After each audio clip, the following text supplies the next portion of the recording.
So today I'm gonna do Dario and Corey Joseph as the player profile, players that I'm gonna cover. And obviously we started with Pods and TJD yesterday, but those guys, are gonna be more on the back burner of the roster. They got roster spots officially, but I don't really expect much out of them given that they're rookies and I don't see much playing time overall, and they're not gonna necessarily contribute in a meaningful way that will dictate or determine our fate, in a championship season. Whereas these two players, and both of them were signed in free agency, right? So you got Dario, who was our second free agent signing, but the biggest one, and then you got Corey Joseph, who was our first. And these are our two free agency signings, and so these guys are going to be impactful in one way or another throughout the year. They may not determine the fate of our season per se, but they will have a lot to do with the ceiling of this team, and they will provide depth, margin for error, and they will be complementary to what we do in trying to win a title. So, without further ado, let's get this started. So, the Dario Saric breakdown. We're going to start with his stats from last season: 57 games played. Averaged about 6.5 points, a little under 4 rebounds, about an assist on 46, 39, 83 splits. So those are just the raw numbers. Obviously, he played on the Thunder for a good chunk of the season. And so his strengths, and mind you, he has a lot of strengths that I can go through, and these are just a handful of them. So I'm going to go in depth. We're going to start with the fact that he's a stretch four.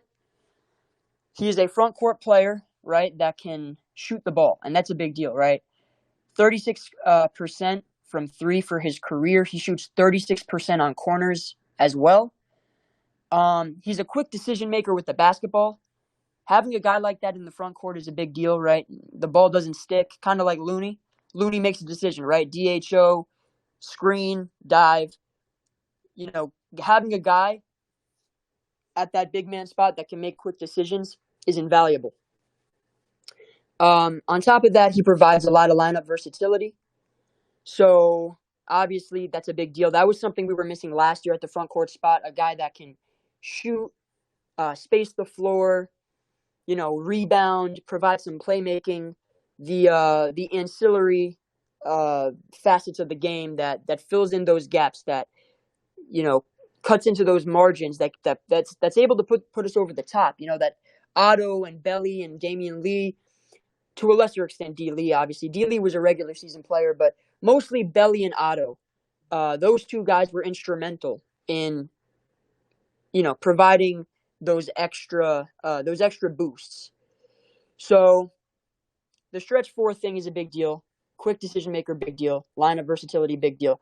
And then these last three items are more so, lesser but important notes to make, right? So something that I think the fan base should look into is his short roll scoring value, right? In the short roll, when he's diving at the rim or is able to kind of free himself up after a screen and a little pocket pass, and he's now at the nail, has to make a decision, right? Am I going to pass? Am I going to take a floater?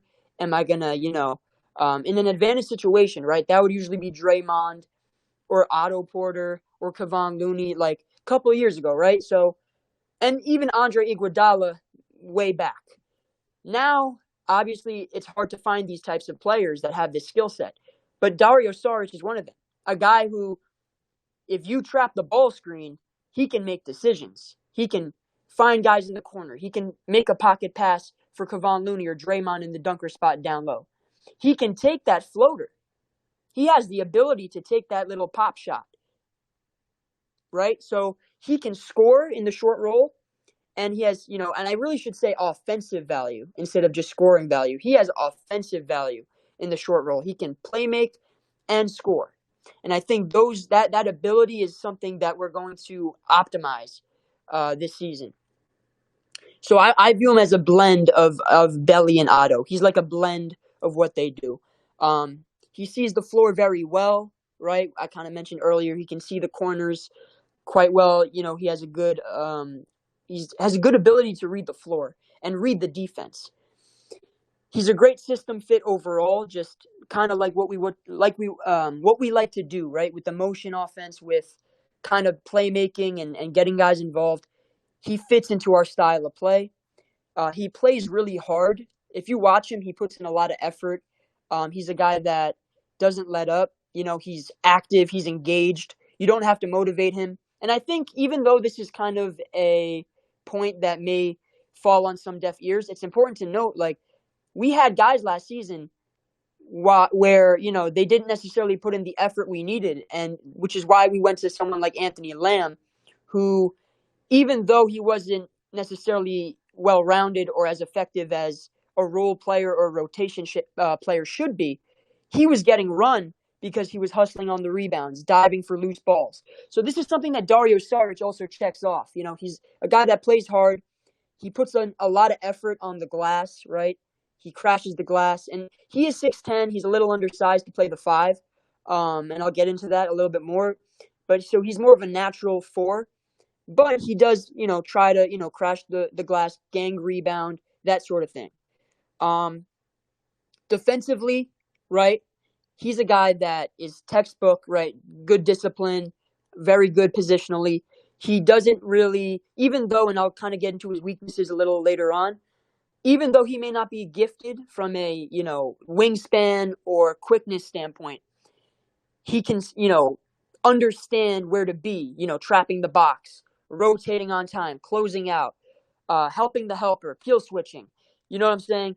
And so positionally, he can provide some value in terms of, kind of like Otto, right? Otto didn't have the quickest feet per se, but he was, always in the right spots, always reading, the opposition, trying to make the right reads defensively so that he could help his teammates out, communicate, that sort of thing. So I also want to note some stats. So last season he shot 65%, or sorry, last season he shot 73% from 0 to 3 feet. And the year before that, he shot 67% from 0 to 3 feet. So his ability to finish in the paint is actually very good. For his career, he's at 65% from 0 to 3 feet. But again, the last couple seasons, he's actually been much higher than that. And he's been, around 70%. So he's a guy where off of Steph's gravity, off of the pick and roll from Chris Paul, off of Klay's movement, he can get a lot of high-quality, efficient looks in the paint. And so that is, when you have someone that you can trust to finish those opportunities, it's invaluable, right? And then a couple more things. I mentioned the floater in the short roll. He willingly makes the extra pass, right? A guy that's unselfish. He plays the right way. That stuff matters. I will say a couple of other things. He occasionally can punish mismatches, right? So if you have a guard in the paint, right, or if you have a wing who's like 6'6", 6'7", even a 6'3", 4 guard, you can put Dario in the post, and he's capable of putting them on the block and with an array of post moves just finish over the top. And so that's Dre, are you making PowerPoints, dog? Like, oh yeah, my God. yeah. I Hardest just working man on Playback, dog. I thought this would be the best way to kind of deliver the information. Yeah. Man, all right, bro, go ahead, man. Yeah, man. So, like I said, lineup versatility. And then the last couple things, he can attack closeouts, and to have someone at the 4 spot in the front court who, when the defense is closing out on you to shoot, because they got to respect his shot. They got to respect his ability to shoot the ball on the perimeter. He can put the ball on the floor and make decisions, right? Like kind of like Bielitsa. Bielitsa's, greatest weapon was his ability to not only see the floor, but put the ball on the floor off the move. So having a guy like Dario who can, attack a closeout, put the ball on the floor, either get to the rim or find guys in the corner, dump off passes, that's invaluable. He's a big wing in a lot of ways. And then the last thing, and this is a word that Shadow and Urkel and I have echoed throughout last season, the someone that we've been missing was a connector. Like Dario is the epitome of a player that can connect. He's a connector. He connects lineups. He connects players and sets and plays and actions. He's able to fill in those gaps and those margins and provides us with consistent, NBA level shooting, rebounding, playmaking at the front court spot. And that's what we need, right? So let's move on to his weaknesses. His weaknesses, lacks physical tools, right? So this is a guy that obviously he's 6'10", which is good in terms of positional size, but he doesn't necessarily have quickness, right? He doesn't have lateral quickness. He doesn't have, he's not a vertical threat, right? He can't necessarily jump out of the gym. So, in need of, these deficits, in light of these deficits and deficiencies, we're going to need to put point of attack defenders around him, and we're going to need to put some rim pressure to compensate, right? So, in terms of point of attack, right, GP2, Kuminga, guys like that, Wiggins, they can provide some insulation on the perimeter so that he doesn't have to work as hard if they get beat in the paint. So he has to, recover and ultimately be put in a position where he has to, overhelp. So we need to put point of attack around him due to his deficiencies. We also need to put some rim pressure around him as well because, like I said, he's not a vertical athlete. He's not someone that's going to be a threat above the rim. So guys like, GP2, Wiggins, Kuminga, again, namely those guys. It's going to be important to have guys like that around him. So, you have guys that can attack the paint, put pressure on the rim, but also defensively, guys that can, move their feet and contest shots, right? Contesting shots provides a boost of athleticism. Now, I wouldn't call this necessarily a weakness, but kind of like Otto, Dario's a lower volume scorer, so he's not going to give you, 13, 14 points in this front court spot. He's going to give you closer to like 6 or 8. Now, I wouldn't call that a weakness, but obviously, you can't expect him to give you double-digit scoring outputs every night, right? His production is probably going to be around 6 to 8 points, which is all we need. But it is, something that, if, let's say, Loon or Dre or whoever, Kuminga, someone's struggling, he's not going to necessarily fill in those gaps offensively or in terms of scoring. Now, again, this is kind of like Bielitsa, right? He struggles to anchor a defense. And so Belly, a lot of the criticism that stemmed from Belly was when Draymond was hurt with his back injury. Draymond was out for a few months, and that back injury was very costly for us because we didn't have the rim protection. We couldn't contain the paint as well. So we ended up having to play Belly at the 5. Now, Belly obviously was not suited for that role, right? He's not a rim protector. So he was just kind of letting players just walk into the paint, waltz in for layups with little resistance. And because it's just not his responsibility, it's not his strong suit. Now, I'm not saying Dario is going to be as bad as Belly at this particular facet, but he does struggle to anchor a defense. He's more of a 4 than a 5. Dario can play some 5 in some lineups, but Dario, view him more as a stretch 4, a prototypical power forward, as opposed to a center. He will play some center, do not get me wrong, but he may struggle at some center responsibilities or at some center things. So like I said, lower rebounding numbers. He's not a guy that's going to give you double-digit rebounds, right? And that's one thing at center that you need.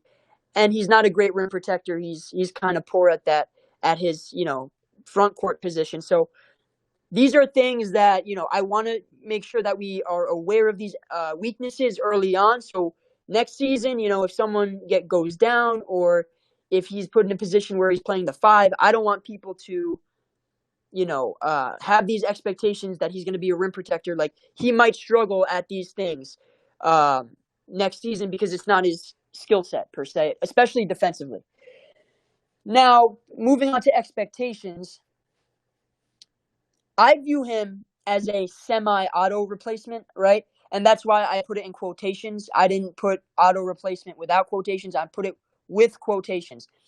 I don't think Dario is as good as Otto, but I do think he can be 80% of Otto. I think he can be 80% of Otto, maybe even 90% of Otto, right? He might miss some of the stuff. Like, I don't think Dario is as good a defender as Otto. I don't think Dario is as good a rebounder as Otto. But I do think he's a better shooter.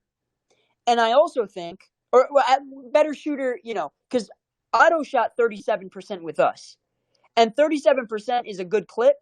But it's not like Otto was shooting, 41, 42%. He was shooting high 30s. I think Dario. Dario can shoot high 30s with us. I think he's comparable as a shooter. He's a comparable shooter, and I also think he's a better playmaker. And I think his ability to put the ball on the floor, make reads, I think he'll end up being a better playmaker for us than Otto was.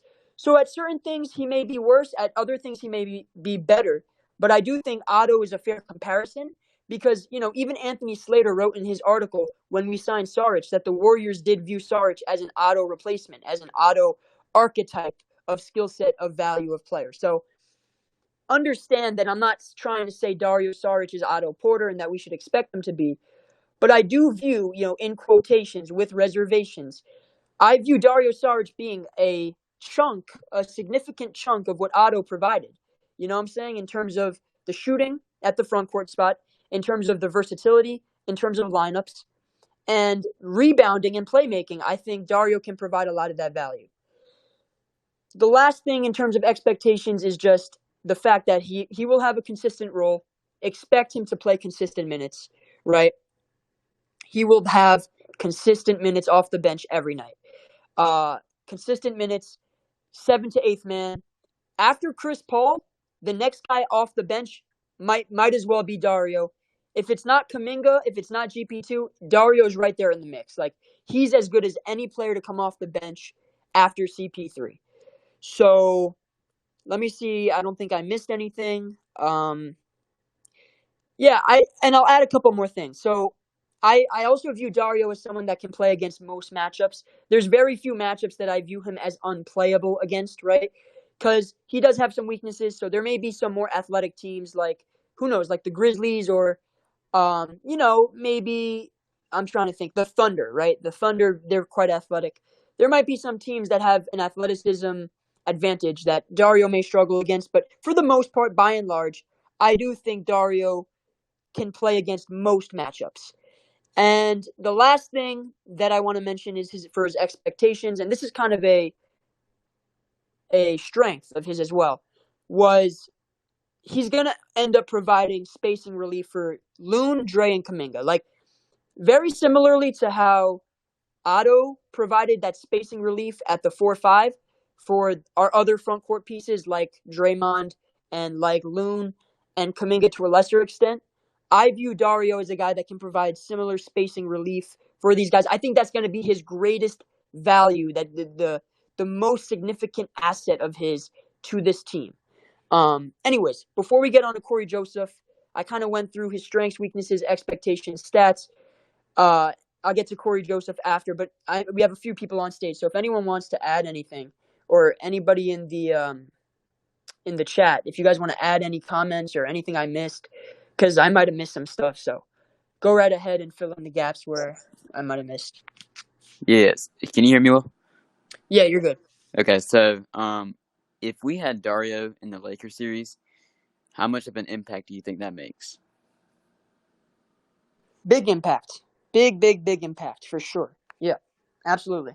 From a lineups combination standpoint, in terms of being able to bring Anthony Davis out of the paint, having a guy at the front court, particularly at the 4-5, who he has to respect from a shooting standpoint on the perimeter, those types of things. Yeah, I don't know if we win the series. I do think we win game 1, and I do think it goes to 7. But yeah, I do agree there too. I see the chat made a couple of great points I want to mention. Dario, that's a good point that a few people in the chat mentioned. He's a really good cutter. I forgot to say that.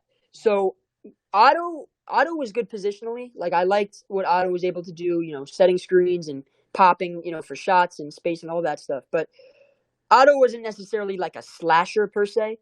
Dario can cut. Like, I was watching some film where he understands like what a ghost cut is. He understands like how to leverage the dunker spot so he can time it right, play above the rim. His timing, his anticipation, reading the defense, understanding where to be, and just his instincts, his natural inclination to cut at the right time and to make the defense pay off the ball. The chat made a good point.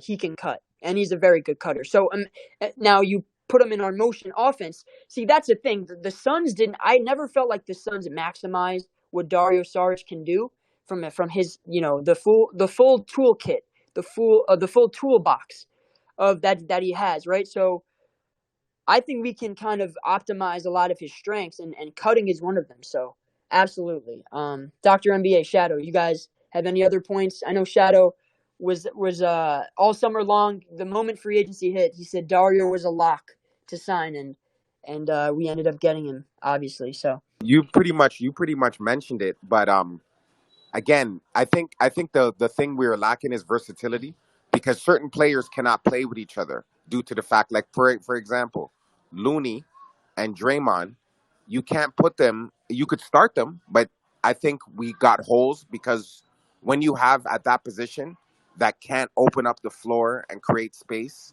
it's a detriment to us. So people load up and get to pack up on Steph. It was so bad at one particular point that they were just leaving Clay wide open and sending three guys at Steph. You understand what I'm saying? So if nobody can punish you in the Draymond spot or the Looney spot from the 15-foot or the 22 feet or the corner three or the top of the key, then that's a detriment. And Dario Saric solves those issues. I think this team overall got better and they addressed the holes. That's why we were losing. It wasn't a talent situation. It was we had a disparity in like turnovers. We had a disparity in shot making. We had a disparity in backline rim protection. And I think Dario Saric covers those things. And I'm not going to say Dario is an anchor, but he's much better than an Anthony Lamb, a Ty Jerome, right, or anything absolutely. like that. So what I'm saying is we graduated and we got better at every single position and the holes that we fill. But overall, where Dario helps us the most is the word everybody hates, connector, because he connects lineups. There's no lineup and it creates a lineup versatility. He could play with Steph. He could play with GP2. He could play with Kuminga. He could play with Looney, or he could play with Draymond. There's no disparity. Whereas when you have Draymond, Looney, and three guards, it's hell. You understand what I'm saying? Because we're small. Because Draymond playing at the 4 at 6'6" on his best day, he's gonna give you his all, and he's a great defender. But at the end of the day, he can't cover up for every single thing on the floor. And I think Dario helps with rebounding. Dario helps with rim protection. Dario helps with switching and versatility, and he's a big who can actually move his feet. He's not a lumberjack. That's basically it. I think he's and you outlined it pretty well. Like, he's definitely an upgrade from JMG, because JMG struggled defensively. He really wasn't positionally disciplined. He struggled to shoot consistently outside. He wasn't a great decision maker. And so, I think Dario is an upgrade at all of those things. And I think someone mentioned, what do you think of Dario TJD lineups? Oh yeah, that was CJ. Yeah, CJ, I think those can work. I think when you have two front court players that can make plays, one of which can shoot, one of which can be a lob threat, I think that actually provides a lot of great complementary skill sets at that front court spot. Two guys who are 6'9", 6'10", can play off of each other. I think Dario TJD lineups are something that we should explore for sure. Yeah, I think we covered it all. Any Dr. NBA or CJ, any other final comments before we move on to Kojo? Nah, I got nothing. All right, man. I put a lot of thought into this, so I try to cover everything. All right, let's go. Cory Joseph. So, Cory Joseph is a 6'3" guard, around 200 pounds. He played 62 games last year. His raw numbers: 7 points, about a rebound and a half, 3.5 assists, 43 from the field, 39 from 3, 79 at the line. So not terrible efficiency overall. Now he played on the Pistons, and from what I've gathered from Pistons fans, they've basically said that he is a guy that essentially Dwayne Casey played over the young players. And so a lot of Pistons fans did not like Cory Joseph, not because of how he played or who he was, but more so because of the coach's decision. Kind of like how we were annoyed with Damian Lee all a few years ago. So he was solid for what the Pistons needed, but obviously they overplayed him, which led to his flaws being a little bit overstated.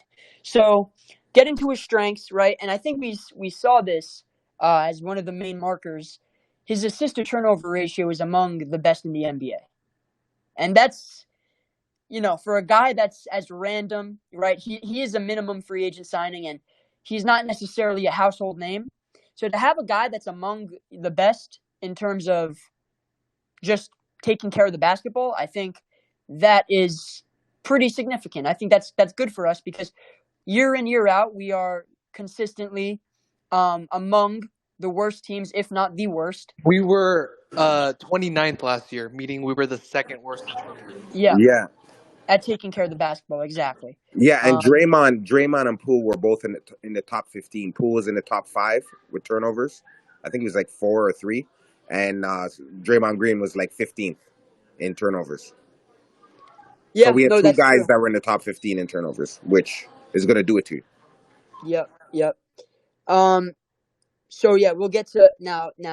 That's I guess the main highlight right there, like you guys all said, is his assist to turnover. So now, if someone asks, can he play off ball? We'll get to that. Do not worry. So I think if we're moving along, I think the most attractive quality of his is just the very fact that he's a serviceable backup, right? He's a serviceable backup. He's a guy that you can just put out there as a backup point guard. And it's funny enough, he's going to be our third stringer.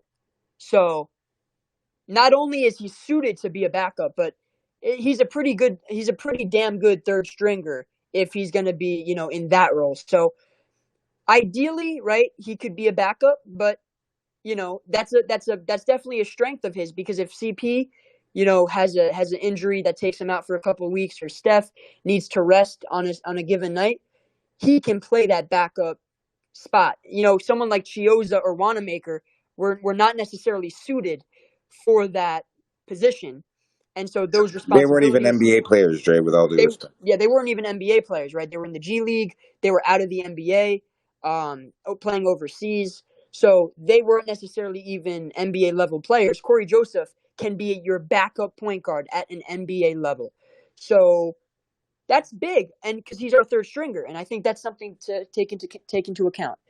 Now, he is also, as we're moving along, a veteran presence, right? Veteran presence, a guy that has played under Popovich, a guy that has learned and been around the likes of Tim Duncan, the likes of Tony Parker, the likes of Manu Ginobili. So he's been around all-time greats. He's been around a big three that's won titles, the Spurs. He's been around Popovich, right? So he's played for an elite, high-level head coach. So, this is a guy that's been around. He's a veteran. He knows his role, and that's very important to have a guy that knows his role, that's not expecting more or less out of his role. He's able to embrace what's demanded of him on a night-in, night-out basis. Now, this is one thing I gathered from Pistons fans, essentially, is that you can put him out there as a situational stopper. There was a game against Atlanta that he did a very good job against Trae Young. That was something that was highlighted and noted by some Pistons fans. So, that's something to consider, is that you can throw him out there on some guards and he can kind of hound and be a pest and maybe do a good job situationally for stretches.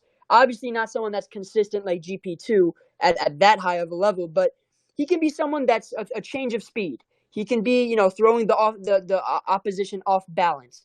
And you can throw him out there. He can kind of, hound the opposition. So he's a situational Also, stopper. to let you finish, obviously, but Yeah. he's probably one of the best tempo point guards in the NBA. Like, he knows how to slow it down without it being slow and dragged out. Like, he could actually set and run an offense. And we haven't had nothing like that, close to that, since Sean Livingston. Poole was not that type to actually sit down and you run an offense and then he's going to execute the play to perfection. It wasn't because of his skill that they scored. It's because he knows how to run plays and create tempo and run with tempo and pace, and he can actually guard his position. Chioza, look how small he is. He wasn't guarding the position. He was getting killed and hunted. Um, um, we had other guards. You know what I mean? We had other guards that were like not guard, like Ian Clark and those kind of guys. Those guys weren't really guarding the position. Like Corey Joseph can guard John Morant for 20 minutes. You understand what I'm saying? Like he could guard like any starting point guard in the NBA, and there's not a lot of backups who could guard starters, and that's my main thing. He can play at both ends, and he could actually guard starters. He's not like a guy who could think like when they played Steph, he was guarding Steph. Like you understand what I'm saying? Like he was guarding Russell Westbrook in his prime. He was guarding James Harden. So he's versatile. He can guard the one and the two. So his versatility is like unbeknownst and nobody really speaks on. But I personally know, and I obviously am tapped in to watch him because I've known him since he was 12 years old. Yeah, no, he has the Canadian connection, right? You want to speak on that a little bit more? So where is he from exactly?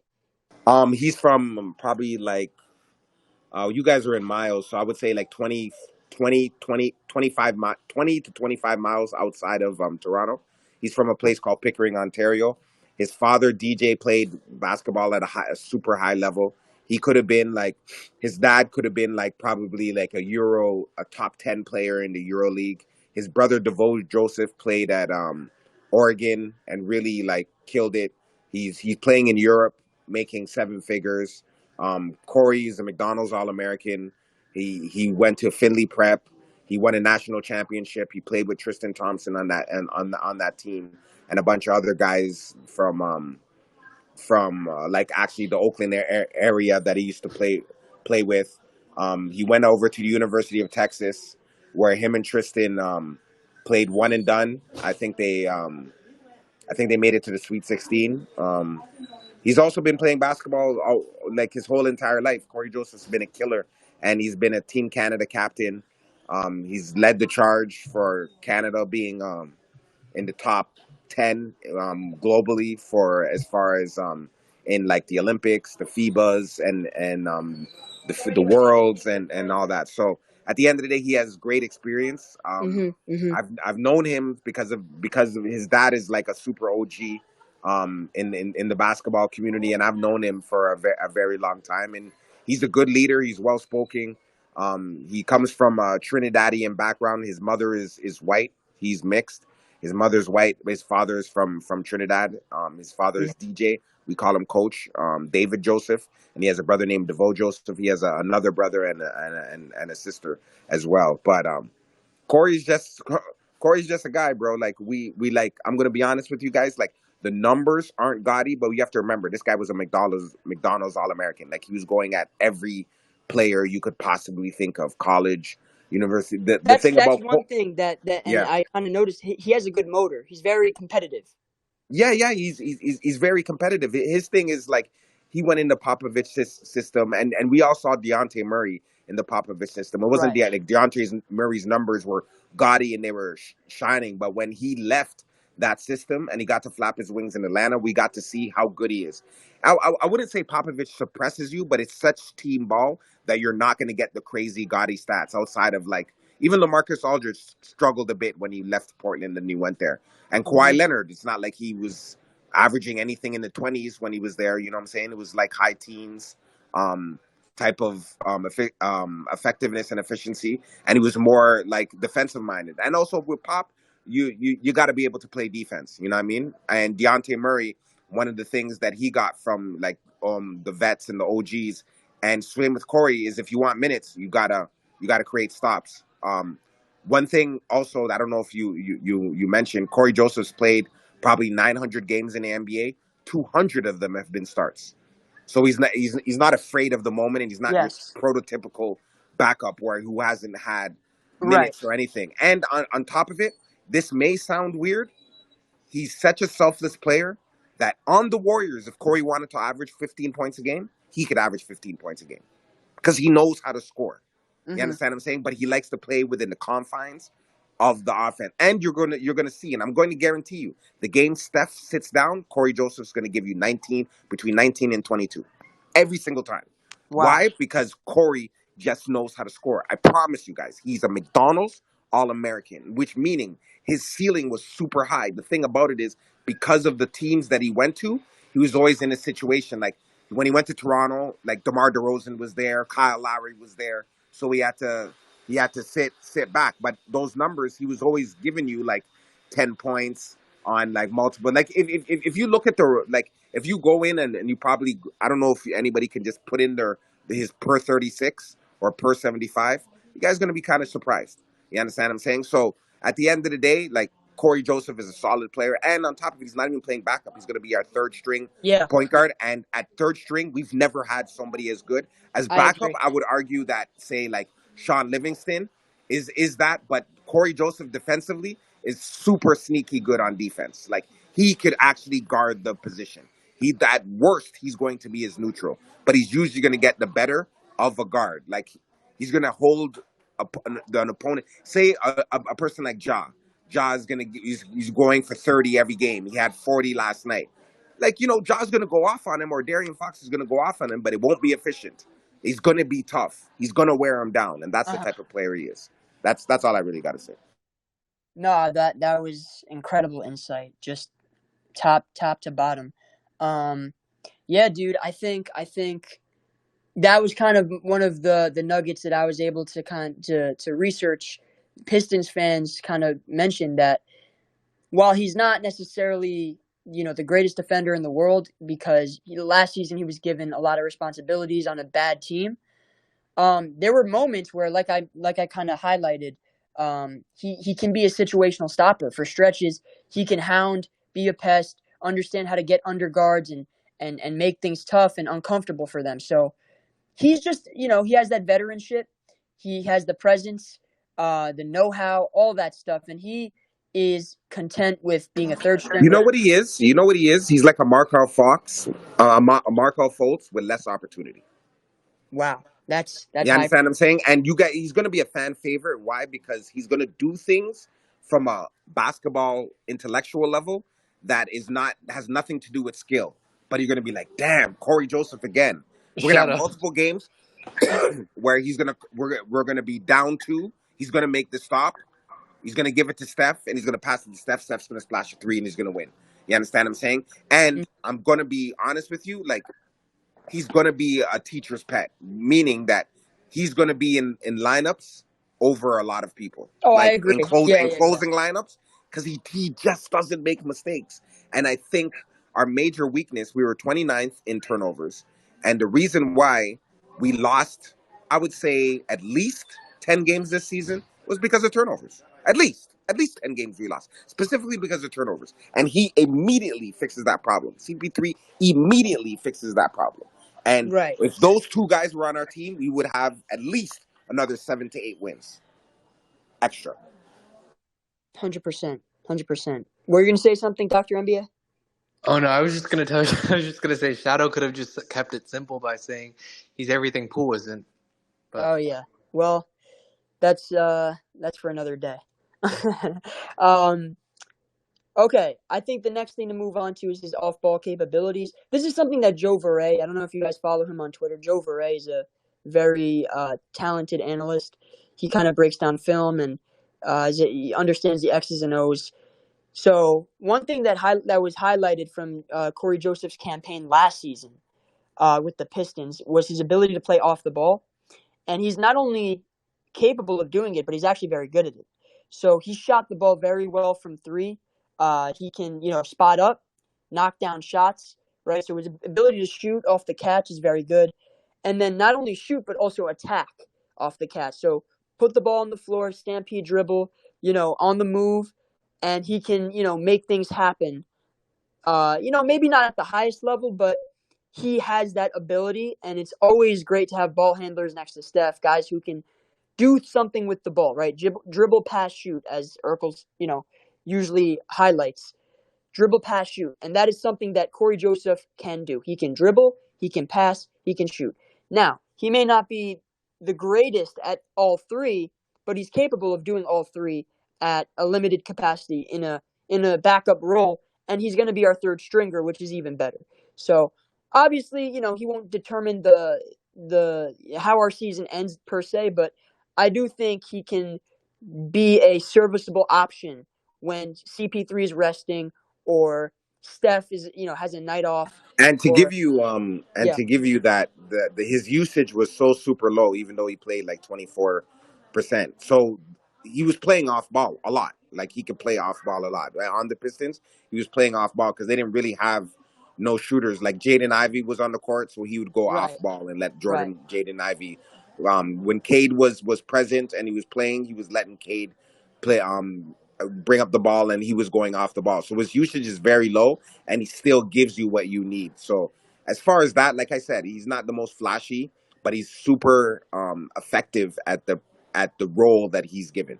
The epitome of solid, as Steve Kerr likes to. Yes, and that's why Right. I said he's going to be a teacher's pet. He's going to be Steve Kerr's favorite. Out of Mm-hmm. Wanamaker, the Ian Clarks, all those guys that Steve Kerr was like infatuated with, like you are not going to be mad when Corey Joseph is on the court, and you won't panic when Steph is sitting down on the bench for 3 minutes straight because Corey's not going to make different. We panic because Poole would make a turnover, or Ty Jerome would make a wrong pass, or Dante. Remember, Dante went through that stretch where he was just taking ill-advised shots. Like Yeah, Corey's yeah. not going to do that. And I love Dante. You understand what I'm saying? But sometimes he would come down and No, take you're right. like You're right. an unnecessary shot. Corey doesn't do that. It's not in his DNA to take dumb shots or to take crazy shots. He's gonna peel off a guy, look for the pass first, and then if he's wide open in the mid range, he's gonna come with a floater, and his floater is like super, super, super effective. Absolutely. And then I think the last bullet that I wrote here is Corey Joseph has the ability, right? He can play pick and roll. And that's good, right? You want to have a guy that's kind of versatile, that's layered in his skill set. So not only can he play off the ball, but he can play on in the pick and roll, making reads. He has the ability to reset a possession, bring the ball up to the top of the key, have a big set of screen and make decisions off of that. So he is, very solid. And if anyone wants to add anything else, I'm going to move on to the weaknesses. Lindell, what's up? How you doing? Yo, what's going on, guys? Yeah, I decided to do, honestly, every day, is kind of like a new day. So, today I was like, you know what? I'll just make a PowerPoint for this. I didn't even plan this today. No, this is good stuff. Yeah. This is when I was thinking about it the other day, I love the combination of like guiding people through kind of what you're thinking while also, including people in the process. So no, I love that, especially for a guy like Corey Joseph. Like I don't have the ability to speak confidently on a guy on Corey Joseph like somebody else might. So to be able to come in here and listen to Shadow is pretty dope. And it's okay to be excited about a guy who right now on the depth chart is third string point guard. Like it's okay to be excited about something like that. Absolutely. Yeah, and one thing I want to highlight before you go on to the thing is his catch and shoot, like just straight up catch and shoot from three is like, I think 1 year was like 44%, and 1 year was 41%. So off of the catch and shoot, which that's where he's going to be getting a lot of shots because of he might be in the second lineup sometimes with him and CP3, or him and Clay may give him a pass. He's going to hit those shots. Just straight, simply off of catch and shoot, not putting the ball on the floor. He's about 44%. That is true. Yeah, I saw his numbers are actually very good off the ball. So I expect him to, and even if teams run him off the line, he can attack those closeouts, like I said, and make a play. So definitely solid skill set. All right, now I'll move on to weaknesses. And again, these are things I'm not an avid Corey Joseph watcher, so I had to kind of gather and survey just information from different articles and other Pistons fans, and kind of read a Reddit and try to understand and gauge what their complaints were, but also what what they were pleased with as well. So kind of a consistent thing was at times he has tunnel vision and unforced turnovers, but obviously having someone that's already one of the best assist to turnover ratio players in the NBA, this isn't necessarily that bad of a thing because the times that he does turn it over, of course he's a human being and he'll make mistakes. So he'll have unforced turnovers at times. He'll maybe drive in the paint without much direction and kind of, lose the play a bit. But that happens with everyone. And then I think this is the one thing that, and I think Shadow might be able to speak on this better than me. So kind of what I gathered, and part of this has to do with playing on such a bad team, right? The Pistons were one of the worst defensive teams in the NBA. So it didn't help, having a 6'3" guard out there playing point of attack on a lot of nights. He's not athletic per se. He's not a guy that's I don't know his vertical, but I don't think he's jumping out of the gym. Laterally, he's okay. But from what I kind of gathered, he's below average defensively. But Shadow is right. Like there are times because there are Pistons fans that kind of Yeah, but also he had to cover up for so many bad guys. right, Like, right, you know what right. I'm saying? Like, That's what I'm who saying. So absolutely didn't know any any defensive schemes or assignments. the way it was kind of described to me was he was given too big of a role for who he is. Like because he kind of like had to cover up, like you said, for so many other players, and so to start on a team and running it, it's not even that he had to start on a team as Yeah. much as starting on a bad team and run a bad team. Like when you have bad teammates and selfish players and unskilled or just like new, and it's not like they're like the worst Yeah, players in the world. Like Like Dre. He played for SAC. He went to SAC for like one that's season, true. I forgot about that. and they were a bad team. He was like a 114. Other than that, when he was in the Spurs, he was 106, 103, 104, 104, 104. Then in Toronto, he was 108, 110. On the Pacers, he was 109, 107. He went to SAC, which is a bad team. It was 114. He was on SAC again. It was 116 because they were bad. Yep. On Detroit, he was terrible. It was terrible. He was a 116. And then last season, they were super terrible. They're like the worst team in the league, and he was 121. So basically, what I'm saying is, anytime he played in a comparable team that understood team defense, that's what it was. Corey Joseph is not exactly an isolation defender or like Right, a right, trap right. lockdown, like get in a defensive stance and think. And he's going to think. But as far as team defense Team and defense, yeah. rotations, he might be one of the better rotation defenders on our entire team. Like, and I mean that, like on our So I entire. believe that, and I think that's what I'm saying is like the Pistons had a lot of young players that weren't really that skilled. Like Jaden Ivey struggled a bit. You have Killian Hayes and guys like that. So obviously, a lot of responsibilities, a lot of burden was on his shoulders to kind of compensate for this. Yeah, and he had to play like 24, like he had to play like 20 minutes a game. So at the end of the day, it's like tough It's when like those it's guys one don't even thing, understand. yeah. They don't understand rotations. But as far as a team defender, he's there, and it's a fair assessment to say that it's not like exactly he's not the most athletic guy because he's not. But it's not like he's slow or anything like that. He's not slow mo. He's quick with the ball. He has tempo. With dribbling with the ball, he has pace. He has good pace. Like he's a lot faster with the ball than without the ball, obviously, because he's been having a basketball in his hand. He's been playing basketball since he was probably like 3 years old. Like you understand what I'm saying? So, and I'm talking like playing up through 3 years old, playing against with 6 year olds and 7 year olds. So like he's comes from a basketball pedigree family. It's like that. It's like Steph's family. You understand what I'm saying? So, um, I would say that he does have some like deficiencies on the defensive end because of that from the athletic prowess. But at Uh-huh. the end of the day, he's only 31 years old, about to be 32. I think in like probably a month or less than a month. I believe Corey's Joseph's birthday is in like the end of the month. Or I'm almost positive it's the end of this month or something like that. So with that being said, like there is deficiencies, but like let's understand that the last couple, like Sacramento and Detroit, like those teams are a little terrible. Exactly. So it's one thing to have an expanded role with greater responsibilities. It's another to have that playing next to like low level basketball players. So I agree. I think situationally had more to do with his play overall than his actual ability. And then the last thing I said was he's an average playmaker. But again, he's a good decision maker. So even though he may not be a guy like Chris Paul or like a high level playmaker per se in terms of manipulating the defense and breaking them down, he's a guy that's still going to make the right pass and the right reads. He's not going to be selfish. And yeah, like he's not the highest level playmaker, but he's good enough to where he can be one of the best assist to turnover ratio players in the NBA. So that's really all that matters. And then last thing, expectations for Cory Joseph. And Shadow, you can add to this because I know you have your own insights. So I said he's going to be a guy that'll buy minutes for Steph and CP.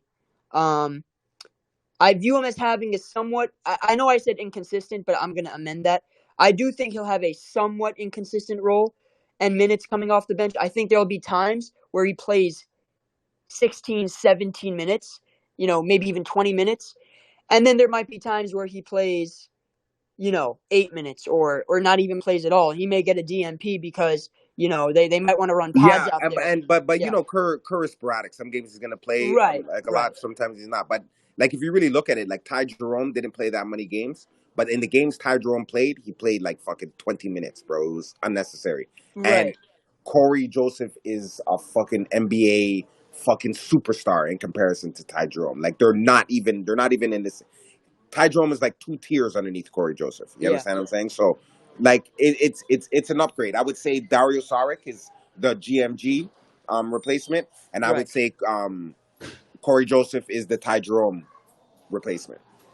Perfect. And I then agree. CP3 is the pool replacement, obviously. You understand what I'm saying? So I think Yep. at all three of those positions we got better. But brother, your breakdown today was fucking fabulous. Good work. I could tell you put some thought, effort, and energy into it. I I did. appreciate it, Dre. Took a In the few chat, hours. let put some flames in there. Let Dre know he was appreciated. That was some good work. Appreciate it, guys. Appreciate it. Yeah, man. I'm just trying to learn like everyone else, man. Like, at the end of the day, I don't know everything, but I just do my best to kind of know as much, try to learn as much as I can so I'm prepared going into next season. So, things don't catch me off guard or by surprise or.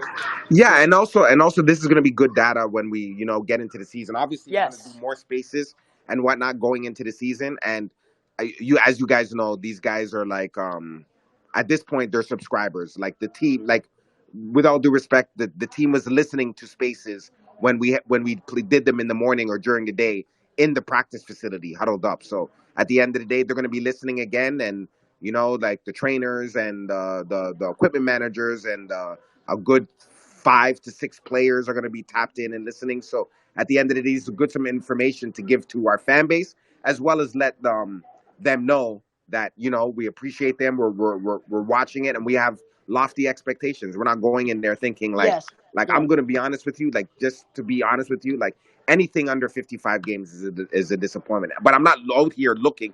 Pun intended. I'm not out here looking for them to be chasing wins, pun intended. Yeah. But at the end of the day, resting CP3, playing CP3, resting Steph, playing Draymond. There's no reason with this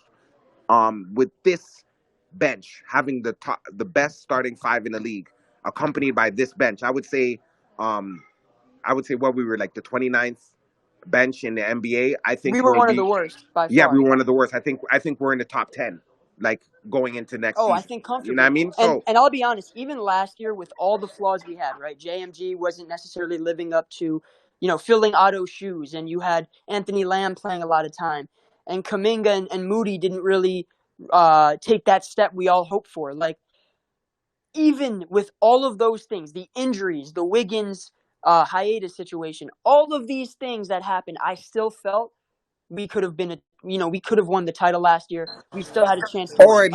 at least I'm gonna be honest, we had a chance to go to the Western Conference Final, if not sneak into the final. Like, Yes. but at the end of the day, like there was a lot of things against us. Like we broke it down. Like I broke it some of it down in Urkel's. Like first of all, we started out the year with the punch. Wiggins went 20 games. He was fucking like easily the best role player in the league, like by a fucking easily an country all-star. mile. I think he was an all-star. Like, yeah, he was a definitive all-star playing at a super high level. He gets hurt right after a game that I think he had like 36. It was against the Rockets, I think. Yeah, the Rockets. And I think he had like 8 threes in that game. Yeah, he had 36. He did. He was burning the house down. And then he got injured. He had the abductor. Like, he just couldn't move the next day. They said, okay, we're going to sit you out, sit a couple games. He ended up missing about 3 weeks. He comes back, and the abductor is a very, very difficult injury to come back from. He had started slow for like 6 or 7 or 8 games. As soon as he gets his rhythm, he has another breakout game. He went crazy that game. And then he had the situation with his pops. They missed 45 games. Kerr, and Bob Myers are beefing with each other. You understand what I'm saying? Draymond Green is losing respect in the locker room. Right. Iggy is fed up of Poole.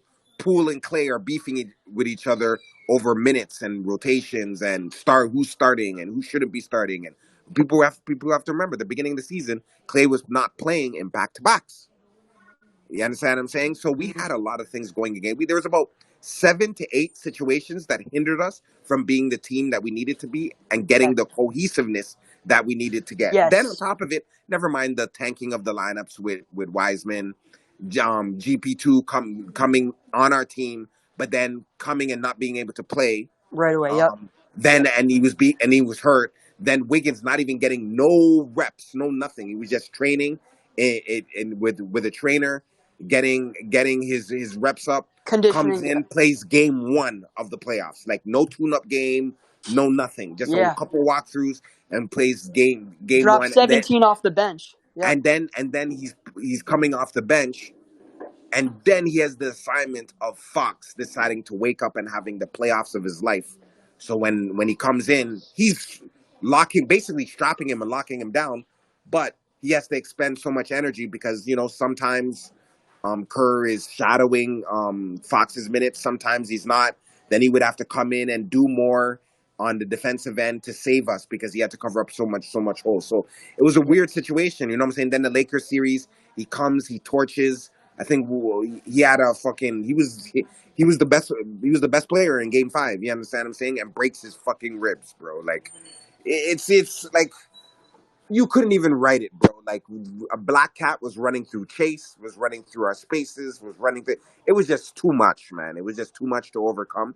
And I believe that this bench is clearly better. We were 29th. I would I say. agree. I would say this bench is going to be like top 4 to 7. You understand what I'm saying? Mixed with the best thing. I think anything under 55 games is a fucking disappointment. That's just me, brother. Like, No, you know what? I agree with every point you made. And on top of that, like, I think we have even a better chance. I thought we had a good enough chance last year, honestly. Even with everything that went wrong, I think this season we have an even better chance. Like you said, we upgraded the Jordan Poole position, we upgraded the JaMychal Green position, and we upgraded the Ty Jerome position. So, and I'm gonna say something. It may be a little controversial, but you guys have to read between the lines. I don't think there was a couple players on our team that weren't dialed in. I'm not gonna say they were sabotaging, but they didn't want the team to win without the expense of them having to carry them to win. You know what I'm saying? Like they wanted to be the savior. They wanted the to be the notoriety. reason. And if they weren't getting that, they Yeah. weren't going to put in the effort like they should have in order to do. That's why you had some marginal play, and it was like come see, come saw, like basketball. Like you know what I'm saying? Like with all due respect, man wasn't even coming in the huddles. Man was like coming in, turning over the ball, and looking at people. He would foul. He would have 4 fouls by half, and he would be looking up at the sky like, "What did I do?" Like, you know what I'm saying? It was crazy. You know what I'm saying? It's kind of like, I don't know if we've ever spoken about this, but let's just say, like, I'm not saying KD was sabotaging and wanted them to lose, but he was definitely, when he got hurt in the Houston series, he was definitely like, "Oh, let's just see how they do without me." Everybody was talking all that talk. Draymond was talking all that talk. Let's see if they win and do it without me. And Shadow, you're not the first person I've heard that from. Yeah, and he didn't want them to win. Like, yeah, I'm just being honest. He didn't want them to win. You understand what I'm saying? So at the end of the day, they won. So a lot of narratives got debunked, especially with the "you needed KD" talk. Especially because I'm gonna be honest with you, like I would say Rockets were the second best team in the NBA. I think the Raptors were third best. I think the Warriors were the best. But when you lose 45 points between 25 at least from KD and 20 points from Klay Thompson, that's a lot to fucking make up. A lot to overcome, man. And especially when your replacements is Anthony McKinney, Quinn Cook, and DeMarcus Cousins with fucking half a leg and half a quad. Like, it's too much. Yeah. So I guess the last bullet here, expectations. And we kind of covered everything, but just to kind of put a bow on it, I view Kojo as a steady and reliable third string point guard. He can even play a little too because he has some off ball ability. So yeah, man. I mean, that's kind of the rundown there, and then on to the player projections. So I kind of I did this for the last. I did this yesterday for TJD and Pods, but kind of just my own, little guesswork as to what they'll average and how many minutes they'll play and the efficiency they'll shoot. So this is kind of what I thought. So about 19, 20 minutes a game for Saric, 8 points, 4 rebounds, 2 assists, about a steal. Low blocks. He's not a rim protector like that. 48 from the field, 38 from 3, 83 at the line. And then Corey Joseph, around 14 minutes per game, 5 points, about a rebound and a half, 3 assists, and then the steals and blocks, about 0.6 combined. 44 from the field. I think he'll shoot better on the Warriors than he did in Detroit. 38 from 3. Still be very good at shooting the basketball, and then 85 at the line. So I guess that kind of concludes everything. But if anybody has, their own kind of thoughts as to what they'll average, or anyone want to add any information in terms of Saric or Kojo, looking forward to these guys we signed in free agency. These guys were signed on minimum contracts. So honestly, I don't see it going any other way than them being positive and productive and outplaying their contracts. So, I mean, if anybody has anything to add, feel free in the chat or on the stage. And I think we covered a lot of information. And Yeah, it was good. Dre, are you doing plus minus projections on these guys or the rest of the player projections as well, or just stats? No, I'll do the strengths and weaknesses for the rest as well. Oh, I'm sorry. I meant plus minus is like literal plus minus. Oh, you mean like if there'll be positives on the court? Yeah. I haven't thought about that, but you think I should do that? I'll do that. I think it's probably more important for the 8 to 9 man rotation, but it was just a thought. No, you're right. I think you're right. So I'll try to look into kind of experimenting with that, because you're right. That's kind of an indicator of impact and whether they're pluses or whatever on the court. So definitely. Any feedback you guys have, feel free to share. But yeah, I mean, what do you guys think about these numbers? Like, you think anything too low, too high? I think this is about right, but this is just my own opinion. So anybody, any input or feedback, feel free. So I think with Saric, Dre, I think you're spot on. I just think in terms of guys that are in, that help in the margins, and Saric being one of those guys, even though he's going to be in closing lineups as well. If he's given us 9.5 and 5.5, those little bits in the margins, like the extra rebounding and that being close to 10 points a game means that he's probably hitting some more stuff off of the pick and pop, and he's being a little bit more active in the post too. So I think things like that, those types of differences in the stats, save this, because it's actually really interesting, Dre, to come back to this at the end of the regular season, right? Yeah. And we look at how the regular season went going into the postseason, and we're like, okay, this guy was a massive, a bigger impact than we really thought that he was. He's on a vet min. He played himself like a mid-level for us, right? Those are the types of things that I look at, his numbers and his production, especially if he's giving you even more than 38% from 3. That's the type of stuff that's okay, man, this guy is deadly for us right now.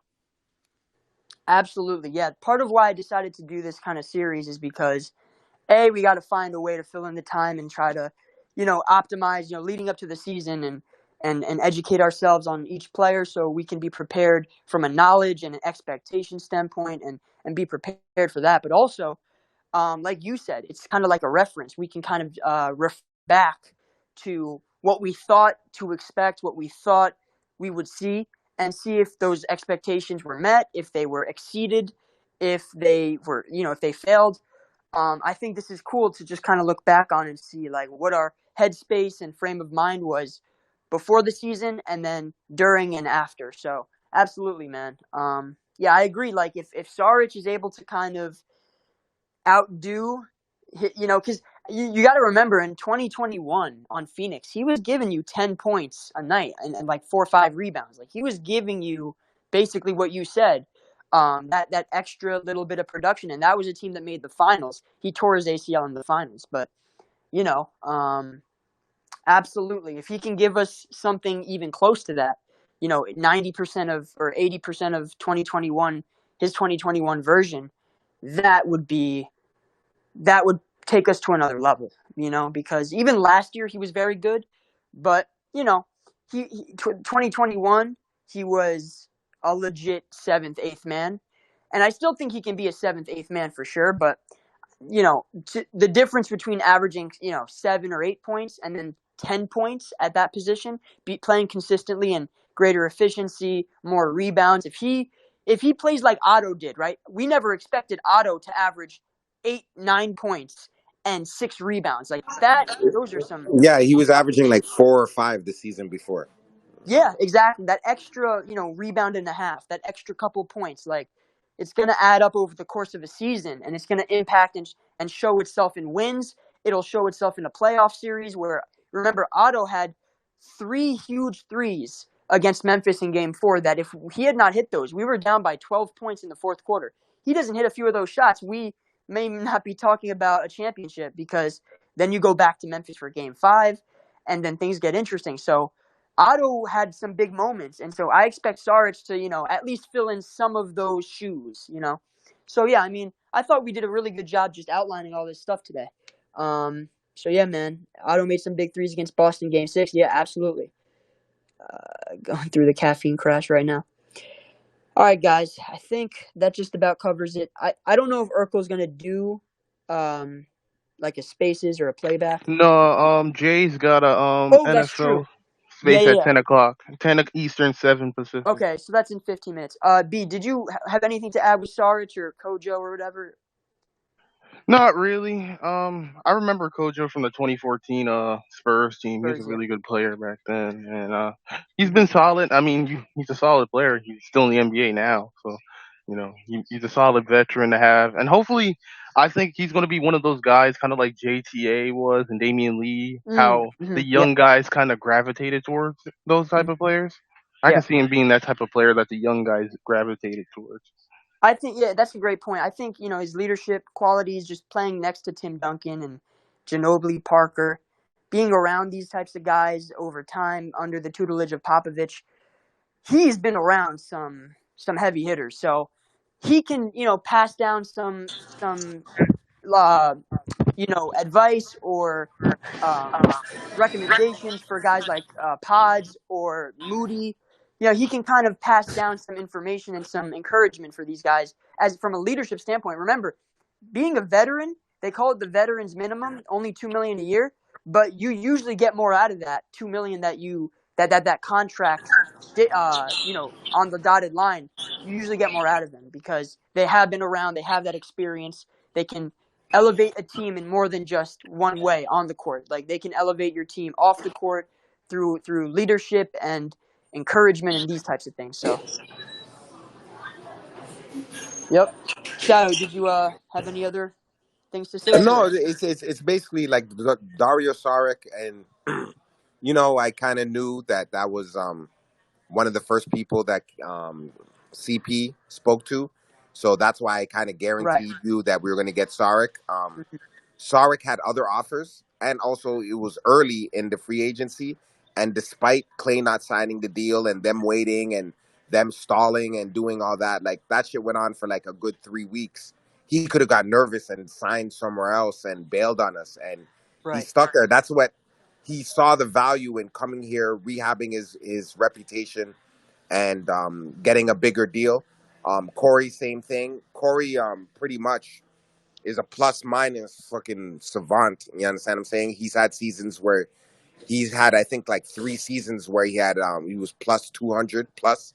And then he's had some bad seasons when he played on those bad teams. Shit was like negative 100. Obviously, when your team is just absolute garbage and it's full of G leaguers and you're not going to be a positive and you're losing like fucking 60 games in a year. You know what I'm saying? But Corey's been a plus everywhere he's go. That's been a comparable season. I remember the one season in Toronto where he was the backup. He was like same third string, and he was like phenomenal. I think he did like 9 points a game.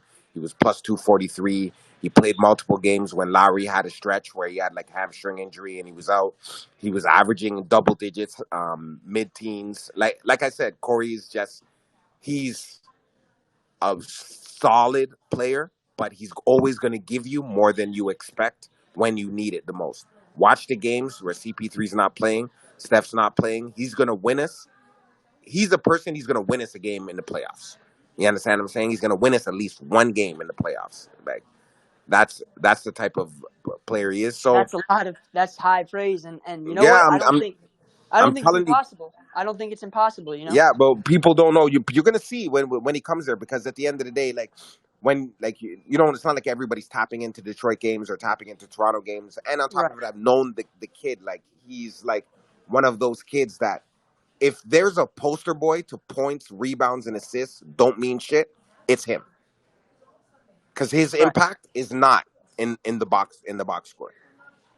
Remember, he's super in deflections. He takes care of the ball, and he doesn't make mistakes. You know how many players make mistakes in the NBA? Even superstars. Steph Curry makes a lot of mistakes. Corey Joseph doesn't do that. You understand what I'm saying? Like Draymond Green is a star. He makes a lot of fucking mistakes. KD's a superstar. He makes a lot of mistakes. Giannis is a superstar. Makes a lot of mistakes. You understand what I'm saying? Corey Joseph does not make mistakes. He's solid. He's gonna protect the ball, and he's not gonna just throw it away and throw it at people. And then when you have CP3, and he's the kind of person he likes to get the bigs involved. So he's gonna pass to Dario Saric a lot. He's gonna pass to Kevon Looney a lot. He's gonna run little floaters and little things, those little soft lobs, like when he's looking like he's going to the layup and he just does those dish offs.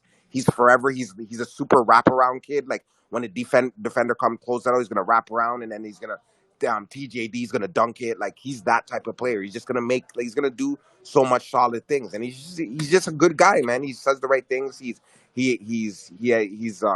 embraces the challenge. He embraces the challenge, and he's just a good, solid locker room guy. You're not gonna get no buffoonery. He's the kind of person to call out Draymond. Like, just stop this, man. Like, let's just.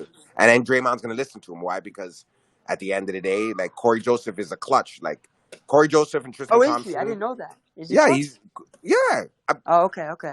Brother, with all due respect, he became clutch. You know why? You understand what I'm saying? Oh, okay. Yeah. So, I see.